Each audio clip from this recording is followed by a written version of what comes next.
Hi guys, come along with me to a local hair salon where we hear what inclusion and accessibility mean to them.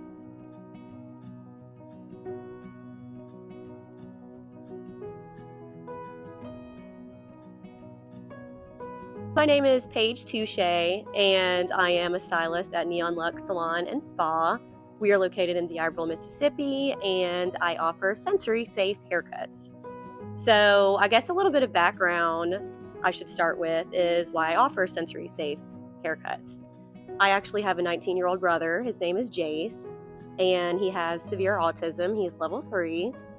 One of my first memories, a very traumatic memory of my own actually, he was probably about 2 or 3 whenever he first got diagnosed, and my mother and I took him to get his first haircut. Well, if you have anyone that you love or know that is on the spectrum, it can be very traumatic.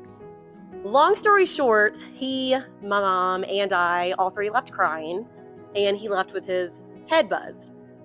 That, for some reason, became the autism haircut.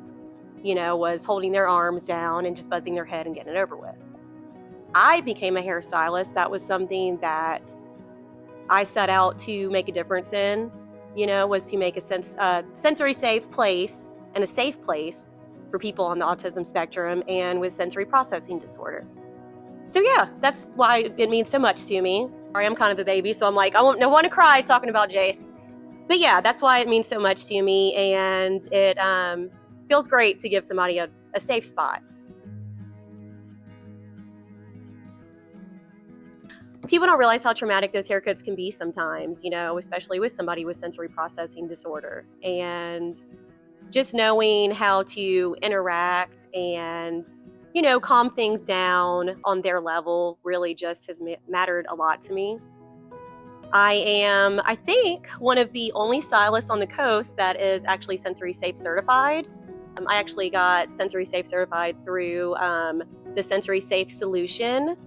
I found them actually in Orlando at a hair show called Premiere.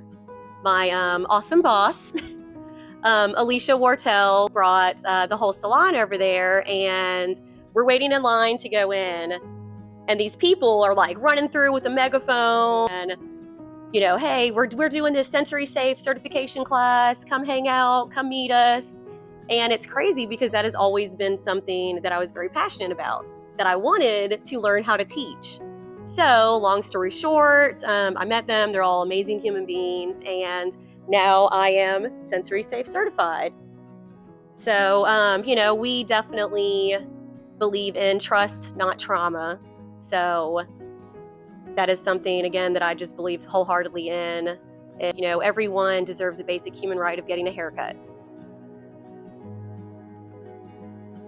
Okay, so I'm sure you're all wondering, what makes it a sensory haircut? So first and foremost, I do offer them after hours at 6 p.m. after we close. The reason being is to not put anybody in timeout or make them feel like they're left out.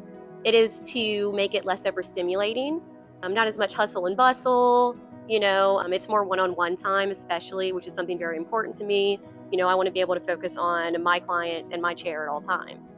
Something else is just, adaptive seating, for instance. If they don't want to sit in my chair, they don't have to sit in my chair. I've actually cut their hair before, like sitting on this couch or on the ground, if they want to walk around and I'm walking behind them, hitting them with the clippers or shears or whatever, we do what we have to do. I also have sensory toys, which has been very popular. They do get to take those home too. Miss Paige, isn't that mean? We try to always do a consultation first. Sometimes it doesn't work out that way, but I prefer to do like a pre-consult with the parents or caregiver, just to kind of see like what their needs are, what their triggers are, what do you think I could do to make it the most comfortable situation as possible?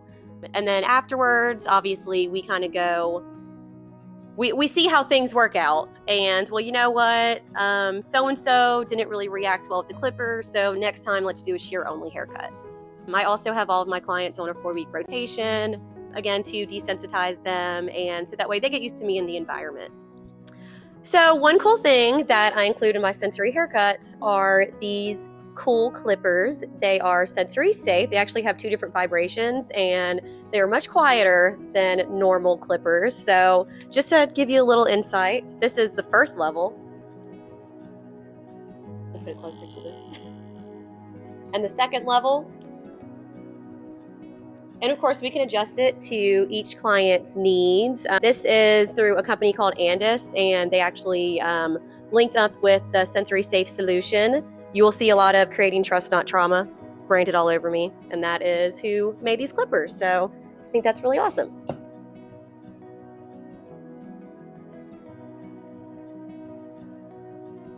One cool story that I do want to tell, well, first of all, let me say this. I put all of my clients on a 4-week rotation.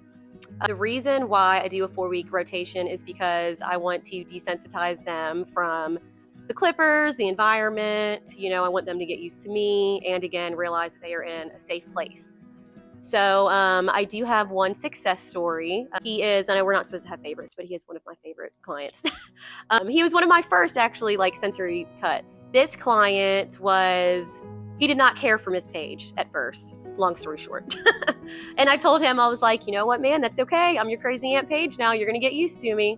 And the first few cuts, we could only use the shears. He did not mess with the clippers. If you have an autistic son, you absolutely know why.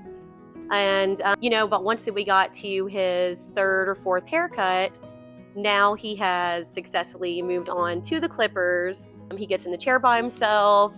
He knows that Miss Paige has a sucker at the end. So he grabs his little sucker, gives me a high five, and he heads on out the door. And that's just something I'm proud of. That's obviously the whole goal is to get them, used to us and used to the environment, and to know that getting your haircut isn't as scary as it is, as it seems at first.